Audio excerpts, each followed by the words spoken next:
The Frankfurt deal was finally closed. 6 grueling days of negotiations, and I'd secured the European expansion my boss had been chasing for 2 years. My body ached from the 9-hour flight, but triumph pulsed through me as I steered my rental car toward my parents' suburban home. My suitcase waited in the trunk. I'd promised Mom I'd stop by before heading to my apartment, knowing she'd want to hear about my trip and probably force-feed me something homemade. The setting sun painted the familiar neighborhood in amber hues as I turned onto Maple Street. I pulled into the driveway, noticing Dad had finally trimmed the overgrown bushes flanking the garage. Little victories. My black pumps pinched as I stepped out, smoothing my charcoal pencil skirt. The flight had wrinkled my silk blouse, but I still looked every inch the senior financial analyst who'd just landed a career-making deal.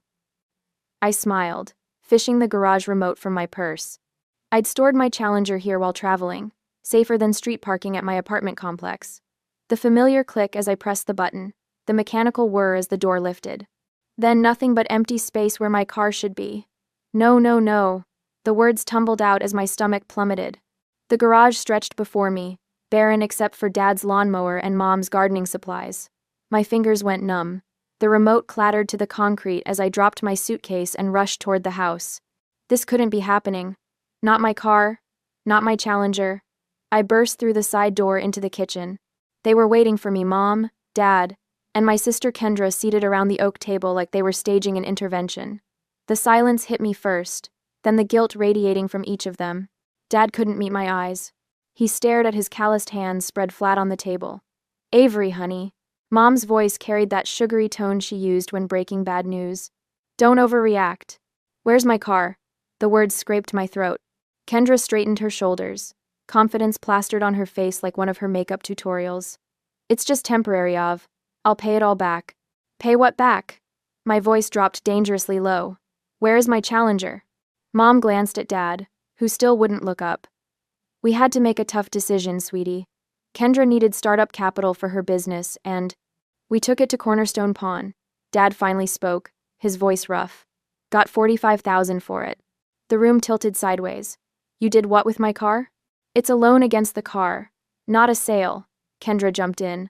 Once my cosmetics line launches, I'll pay it back with interest. You'll have your car back in no time. My mind flashed to the endless nights I'd spent hunched over spreadsheets at Bridgewater Capital. 70-hour weeks for 6 years straight. Saying no to vacations, to a better apartment, to everything while I saved. I remembered Grandpa's weathered hands guiding mine over the engine of his friend's Challenger when I was 9. These machines aren't just transportation, Avery girl. They're dreams made solid. His eyes had crinkled with absolute certainty.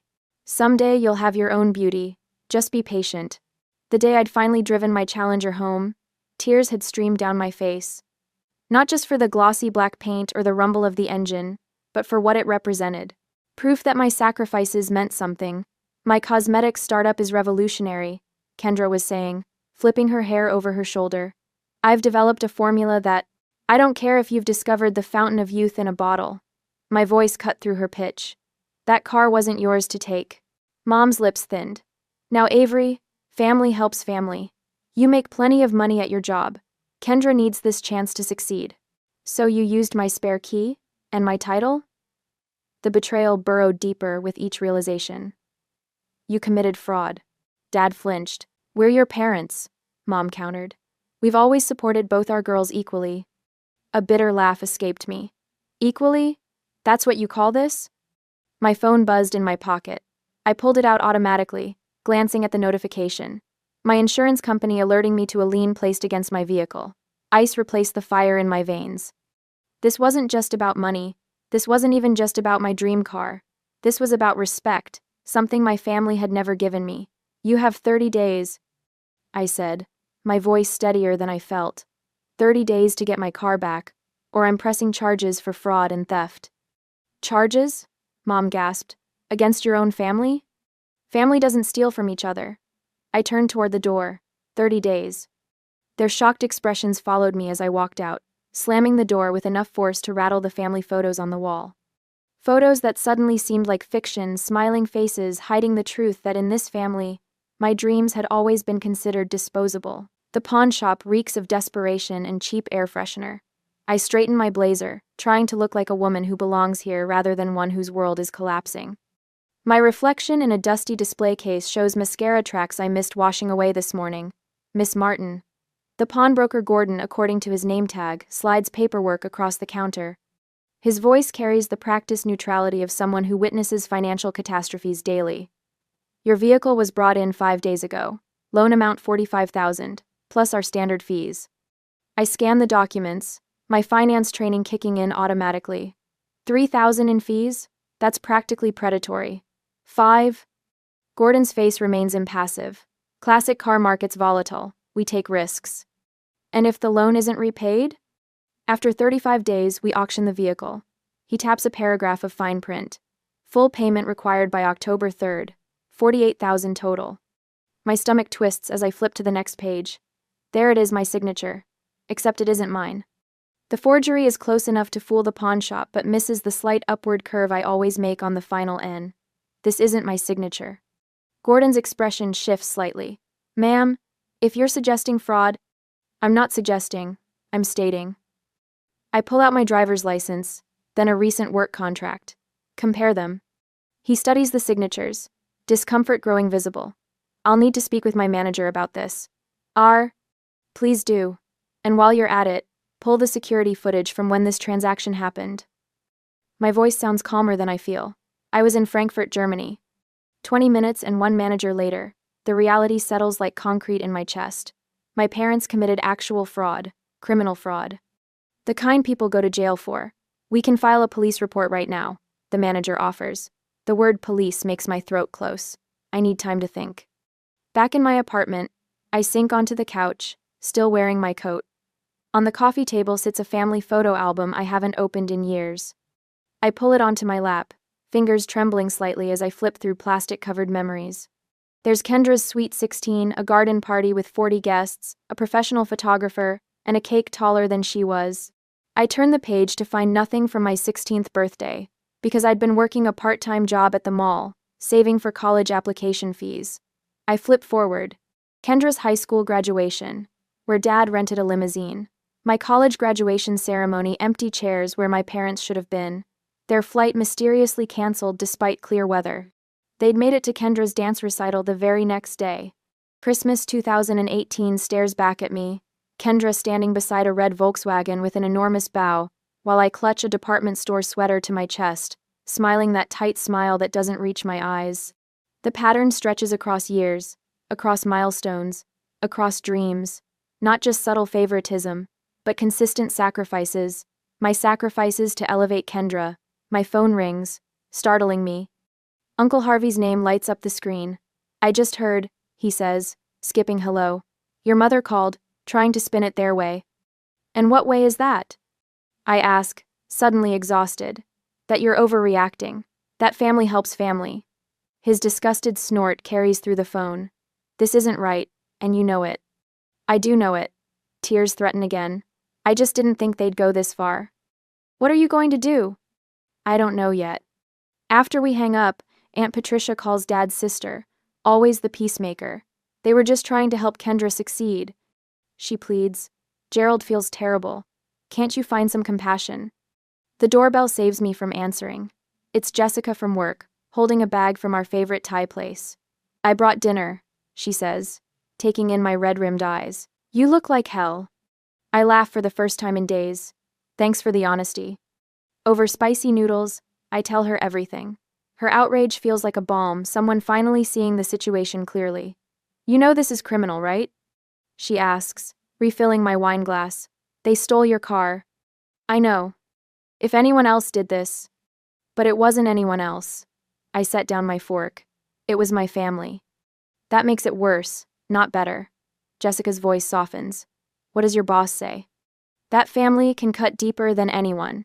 I'd broken down in his office earlier, something I'd never done in 6 years at Bridgewater. He's giving me space to handle it. The next morning I text Kendra. Coffee. Noon. The place near your apartment. Just us. She's already there when I arrive, wearing sunglasses despite the cloudy day. Her bouncy confidence from the kitchen confrontation has evaporated. Let me see the business plan, I say, sitting down. What? The business plan. Financial projections, marketing strategy. You know, The documents any legitimate startup would have before seeking investment. She fidgets with her coffee cup. It's more fluid than that. Creative businesses. Stop. I hold up my hand. Show me what you have. Actual documents. What she pulls from her bag is pathetic. A mood board of makeup looks, a list of potential product names, and crude sketches of packaging. No supplier contracts, no formulation specifics, no financial modeling. This is it? My voice drops dangerously low. This is what you stole my car for? Plays now. I just needed a chance to prove myself like you did. Her lower lip trembles. Everyone always talks about how successful you are, how responsible, how I should be more like you. I earned my chance, I say, each word deliberate. I didn't steal someone else's dream. Her shoulders slump. I thought once the business took off, I could pay you back with interest, make everyone proud. And now? The first shipment arrived yesterday. She removes her sunglasses, revealing puffy eyes. Half the containers were cracked. Customers are already complaining online. The formula separates after a few hours. Her voice cracks. Everything's falling apart. My phone buzzes with a text. From Kendra. I look up at her, confused, then back at my phone. I need more money to fix this. Just a little more. Please, Avery, I'm desperate. She's watching me read it, her expression pleading. I set my phone face down on the table. Not a penny more, I say. You fix this, or we all lose. Her face crumples. I don't know how. For one dangerous moment, I feel the old pull, the family expectation that I'll clean up the mess, fix the problem, be the responsible one. Then I remember my empty garage and the forged signature. You better figure it out fast, I say, standing up. The clock is ticking. 10 days after the garage revelation, Kendra's business lies in ruins. I track her spectacular failure while trying to focus on my own career, watching each disastrous update ping my phone like clockwork. Day 3. Suppliers refusing further shipments after bounced payments. Day 5. Refund demands flooding her social media. Day 7. Business account frozen by the bank. Day 10. Kendra barricaded in her apartment, ignoring everyone's calls. I stare at my computer screen in my office at Bridgewater Capital, the Frankfurt acquisition documents blurring before my eyes. The deal I'd spent 6 months orchestrating now hangs by a thread because I can't focus. My mind keeps circling back to the empty space in the garage where my challenger should be. My desk phone rings. It's my boss, Director Palmer. Avery, I need those final projections by 4. His voice carries that edge of concern that's been growing over the past week. You look exhausted. Everything okay at home? I force a professional smile into my voice. Everything's fine. You'll have those projections within the hour. The lie tastes bitter. Nothing is fine. My family betrayed me. My sister's business is imploding. And my career might follow if I can't compartmentalize better. When Sunday arrives, I park my rental at the curb outside my parents' house instead of in the driveway. A small rebellion, but it feels necessary. The familiar smell of pot roast Mom's peace offering wafts from the kitchen as I enter. Dad sits at the table, shoulders slumped under an invisible weight. Mom fusses with the china plates, the good ones reserved for Christmas and crises. Kendra arrives late, her designer sunglasses hiding puffy eyes, her confident stride replaced by something slower, smaller. Let's eat while it's hot, Mom says, serving Dad first as she always has. We sit in silence, broken only by the scrape of forks against plates. I cut my meat into precise squares, focusing on the pressure of knife against ceramic to keep from screaming. Mom breaks first. Kendra's having a difficult time with her business. She pats Kendra's hand. Everyone fails sometimes. I set down my fork. This isn't about failure. It's about theft. We thought we were helping, Dad says quietly, the first words he's spoken since I arrived. His weathered hands tremble slightly as he reaches for his water glass. We wanted Kendra to have her chance. At my expense, the words come out sharper than intended, slicing through the pretense. You didn't just take a car, you took everything it represented. Kendra flinches. Honey, it's just a vehicle, Mom begins. It was 6 years of overtime and missed vacations. It was Grandpa's legacy. It was the one thing I had that proved all my sacrifices meant something. My voice remains steady while something wild and wounded thrashes inside my chest. And you took it without a second thought. The doorbell rings. Relief floods Mom's face at the interruption until Dad returns with Uncle Harvey behind him. My father's older brother fills the doorway with his broad shoulders and trademark scowl. "What the hell were you thinking, Gerald?" Harvey demands without preamble. His eyes find mine across the room. "Avery called me." Mom's spine stiffens. "This is a family matter, Harvey." "Exactly why I'm here." He pulls out the chair beside me. "Someone needs to speak for the member of this family you're throwing under the bus." Dad's face reddens. "Now wait just a minute." "No, you wait." I reach for my briefcase beside the chair. The leather feels cool against my fingertips as I extract the folder I prepared yesterday. "We need to talk about what happens next." I place 3 printouts on the table: vehicle title, fraud statutes, pawnshop regulations, and sentencing guidelines. The papers land with the weight of grenades. "This is a felony." I tap the first document. "I could send you both to jail. Anyway." Mom's face drains of color. "You wouldn't." "I don't want to." The truth of this surprises me. Despite everything, I don't want to destroy them. "But you need to understand what you've done." Dad stares at the papers, really seeing them. "Prison time?" 2 to 5 years for title fraud. I keep my voice clinical detached, plus restitution. Mom collapses into tears, not the manipulative kind she uses to end arguments, but ragged, ugly sobs that shake her shoulders. Dad reaches for her hand, his own eyes glistening. "What have we done to you? To us?" For the first time since this nightmare began, I see genuine remorse in his face. Not just regret for getting caught, but true understanding of the damage inflicted. Kendra pulls off her sunglasses, revealing red-rimmed eyes. "This is my fault." Her voice cracks. "I pushed them to do it. I knew you'd never agree. So I convinced them it was temporary, that you'd understand once my business took off." She looks down at her manicured hands. "I never thought it would fall apart so fast." Uncle Harvey leans forward. "So what's the plan? Because that pawn shop won't wait forever." 25 days, I confirm. Then they auction the car.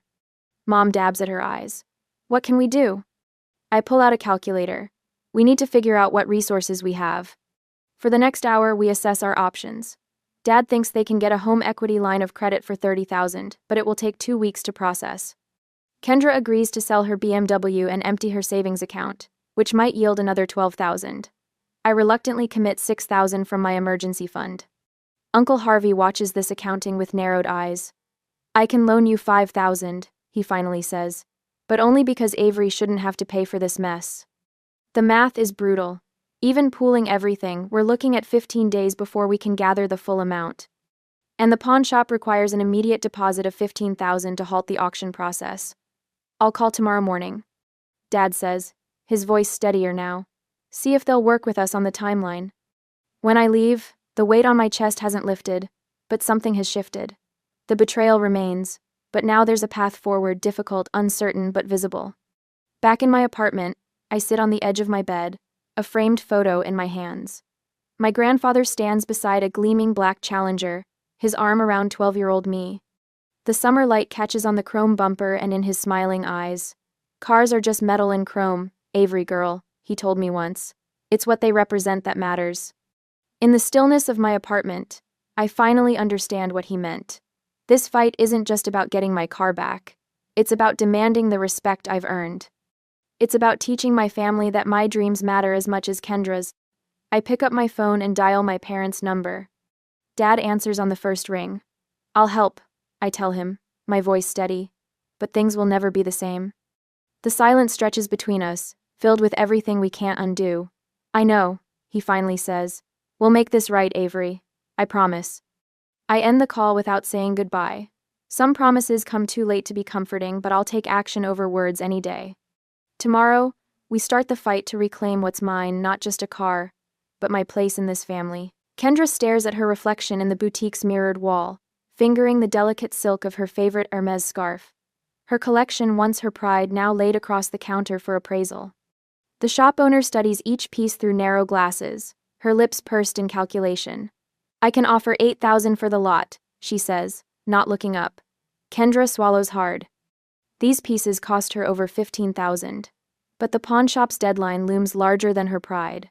"Done," she whispers, watching as the woman writes the check. Across town, Dad shuffles into the warehouse manager's office, arthritis flaring in his knees. Night shift? The manager raises his eyebrows. Gerald, you haven't worked nights in 20 years. Dad sinks into the chair across from him. Just temporarily.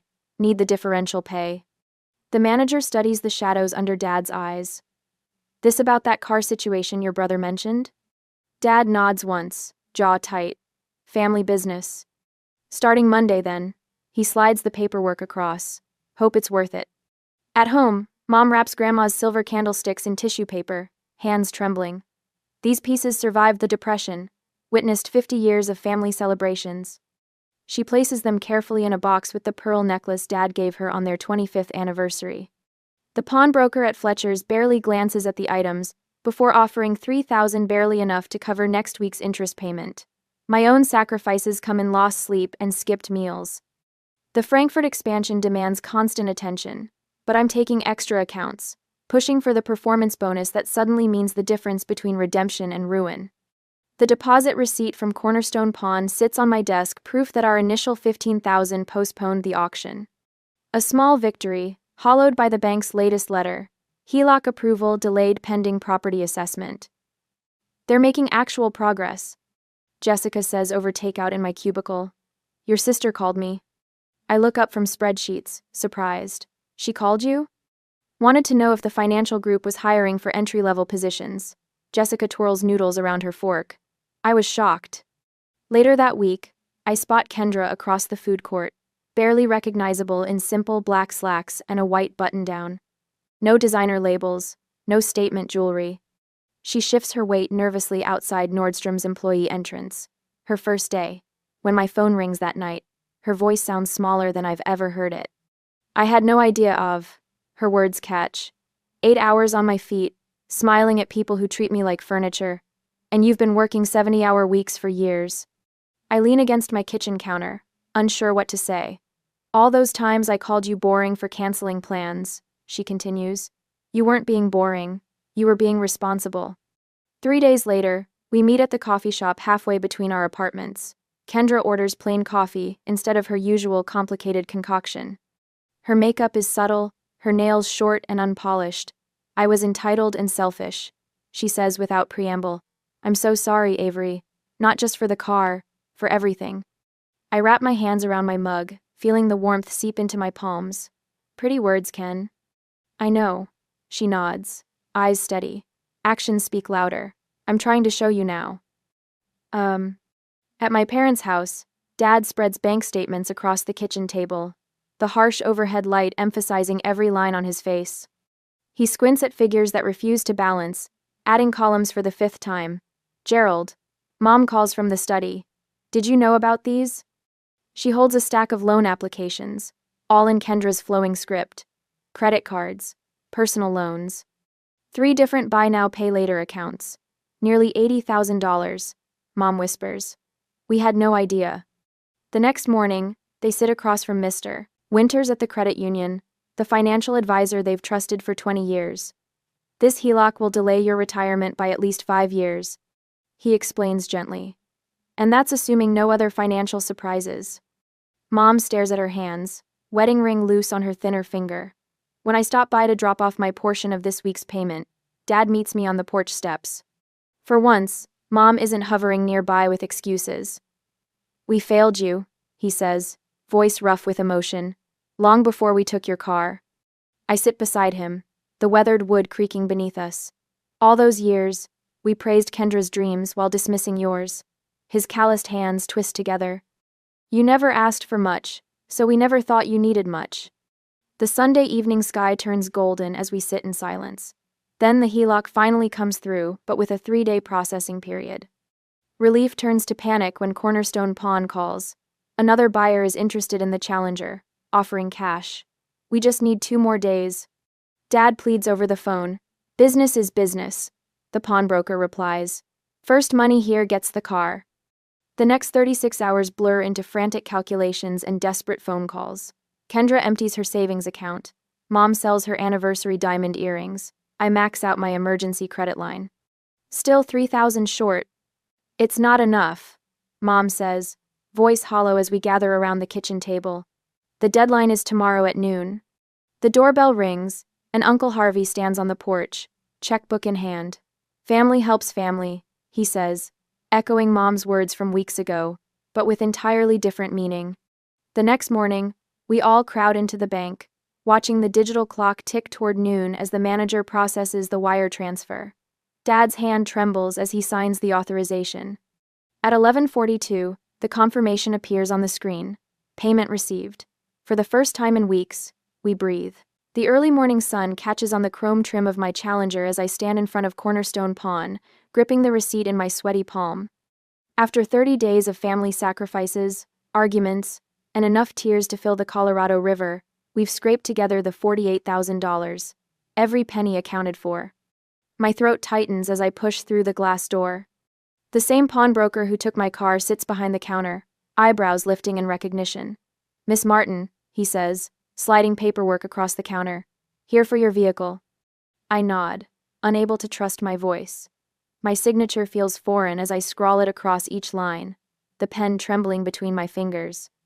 The broker counts the cashier's check twice before sliding over a folder containing my title and a set of keys. "All square," he says, but I barely hear him. My hands shake so badly I nearly drop the keys. Cold metal against my palm, the familiar weight I'd thought I might never feel again. Standing in the lot, I trace my fingers along the glossy black paint, feeling for imperfections, for evidence of mistreatment. The chrome trim catches sunlight, sending it back in blinding flashes. "They detailed it yesterday," the broker mentions from behind me. "Policy before return." I don't answer. This moment should feel triumphant. Instead, it tastes like ash victory hollowed out by betrayal. Grandpa's voice echoes in my memory. "Cars are just metal and chrome. It's what they represent that matters." What does this car represent now? Not just my hard work and sacrifice, but the knowledge that my family saw my dream as disposable. The engine rumbles to life with a familiar growl that vibrates through the seat. Tears stream unchecked down my face as I pull away from the pawn shop, each mile between us allowing another fragment of emotion to break loose. By the time I reach my apartment, my cheeks are soaked, mascara probably tracking dark rivers down my face, but my car is home. 3 days later, my phone buzzes with a text from Mom. "Sunday dinner? 5 p.m. Your father's grilling steaks. Cute donde." The invitation lands like a stone in my stomach. I consider declining but type back a simple, "I'll be there," instead. Some conversations can't happen over text. Sunday arrives with perfect spring weather. The Challenger's engine announces my arrival before I even turn into their driveway. Dad stands by the grill, spatula frozen mid-flip as I park. Mom appears in the doorway, worrying a dish towel between her hands. Dinner is an exercise in awkward silence, punctuated by requests to pass the potatoes or comment on the weather. Kendra picks at her food, eyes downcast. Nobody mentions the elephant sitting at the table with us. Finally, Dad clears his throat, setting down his fork with deliberate care. "Avery?" he begins, voice formal as a stranger's. "I've prepared some things I'd like to say." He pulls a folded paper from his pocket, hands visibly trembling. "I betrayed your trust. I violated your property rights. I failed in my duty as your father to protect what matters to you." Each sentence sounds rehearsed but sincere, his eyes darting between the paper and my face. Mom reaches across the table, tears spilling. "Please forgive us, sweetheart. We were wrong. So terribly wrong." Kendra straightens in her chair. "I've been working at Macy's for 3 weeks now," she says, pulling out a small notebook. "I've created a budget plan to pay back my portion. It'll take time, but every penny will be returned." They watch me, 3 faces tight with hope and fear. "Healing takes time," I say finally, setting my napkin beside my plate. "Trust isn't rebuilt overnight." The relief in the room is palpable, though no one smiles. They understand this isn't forgiveness, just the willingness to try. 2 days later, I sit across from Rachel Holman, the lawyer whose card has been burning a hole in my wallet for a month. "You have a solid case for criminal charges," she says, glasses perched on her nose as she reviews the documentation. "Title fraud, identity theft. Your parents could face serious consequences." I stare at the family photo on her desk, 3 generations smiling in matching sweaters. What are my other options? Rachel leans back. "A formal repayment agreement, legally binding, but without criminal charges." The next Sunday, We gather around the dining room table again. Uncle Harvey sits beside me, his weathered hands steady as he watches my parents and Kendra sign the contracts. Monthly payments for 2 years. I explain, voice steadier than I feel. With interest. Dad's hand shakes as he signs, but his eyes meet mine without flinching. We'll honor this, Avery. Every term. The power shift is unmistakable. For the first time in my life, my boundaries aren't just words to be dismissed. They're in black and white, legally binding. I never wanted this kind of authority over you. I admit later, as Harvey walks me to my car, sometimes respect has to be enforced before it can be freely given, he replies, squeezing my shoulder. The extended family reunion the following month becomes the stage for public reckoning. Aunt Patricia corners me by the potato salad, wine glass tilting dangerously. Everyone makes mistakes, dear. You've made your point. Time to let it go. Uncle Harvey materializes beside us, steady as an oak. They need to own what they did, Patricia. No minimizing. The backyard falls silent as Kendra steps forward, shoulders squared despite her trembling voice. I manipulated my parents, she announces to the gathered family. I played on their favoritism, but they chose to betray Avery.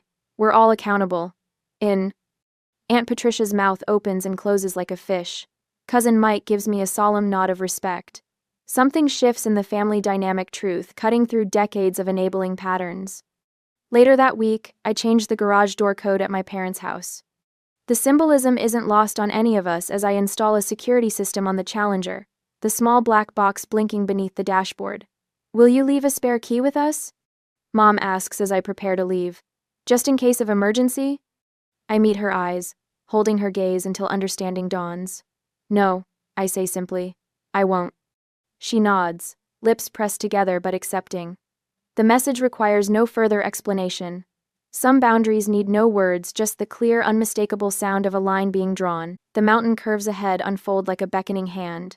I downshift, feeling the Challenger respond with a rumble that vibrates through the steering wheel and into my bones. The Colorado Rockies rise around me, painted in morning gold. 1 year since I nearly lost her, and driving still feels like coming home. You were right, Grandpa, I whisper, patting the dashboard. The black paint gleams in the sunlight, every reflection a reminder of what I fought for. The windows down, mountain air rushing through my hair, I can finally enjoy this dream without the shadow of betrayal. My shoulders no longer hitch toward my ears in constant tension. The knot that lived between my shoulder blades for months has finally dissolved. Last week's dinner at my parents' house plays in my mind. Dad led me to the garage before I left, unveiling the small addition he'd built himself, a secure, locked space with its own separate alarm system. Your car's always safe here now, he'd said, voice gruff with emotion he still struggles to express. Only you have the code. Mom has learned to ask now. Simple things like, would you mind if I borrow your jacket? The questions themselves are small victories, acknowledgments that my belongings aren't community property. Kendra sends me $300 each month. Not much against what she owes, but the consistency matters more than the amount. Her apartment is tiny, her wardrobe simple. Last month she showed me her new budget spreadsheet, pride replacing the desperate need for approval that once drove her. I'm learning what you knew all along, she'd admitted. Earning something feels different than being handed it. A sharp curve approaches and I ease off the gas, then accelerate through the turn. The engine sings beneath me. Uncle Harvey rode with me last weekend, his weathered hand patting the dashboard appreciatively. Your grandfather would be proud, he'd said, not just of the car, but of the woman you've become. I signal and pull into the mountain overlook. Below, the valley stretches into forever, trees spilling toward distant peaks. I kill the engine and sit in the quiet, remembering the day I placed fresh flowers at Grandpa's grave, propping a framed photo of me with the Challenger against his headstone. I understand now, I'd told him. Some dreams cost more than money. The finance class I volunteer with meets tomorrow. 20 young women learning what no one taught me: how to protect what matters, how to establish boundaries, how to recognize when giving becomes harmful. Last month, a teenager named Melissa lingered after class, admiring the Challenger. My dad used to work on old cars, she'd said. Before the divorce, my mom sold his tools to pay for my sister's dance lessons. I'd let her sit behind the wheel, watching her eyes light up with possibility. Dreams need protecting, I told her, echoing Grandpa's wisdom but with new understanding. And so do you. The sun warms my face as I start the engine again. The road curves ahead, possibilities unmarked by guilt or obligation. Boundaries have cost me the fantasy of perfect family harmony, but they've given me something better: authentic relationships built on respect rather than expectation. I accelerate back onto the mountain road, windows down, the future unfolding before me like the perfect stretch of open highway. For the first time since I was 9 years old, watching Grandpa's hands on a stranger's car, I'm truly enjoying my dream.